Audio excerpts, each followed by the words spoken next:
membandel nih kan ya kan. Oh iya. Selain ini ya, selain mesin ini digunakan untuk menghilangkan debu-debu membandel di kipas angin, celah-celah AC, di karpet. Dan kalau dimodifikasi bisa. di sini dia tidak bisa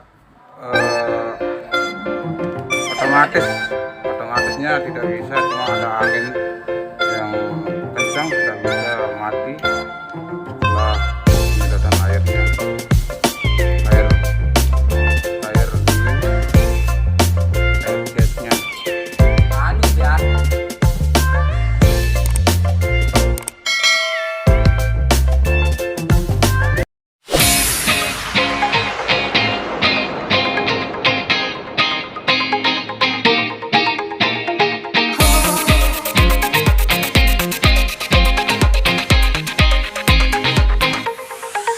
Oh, oh, oh.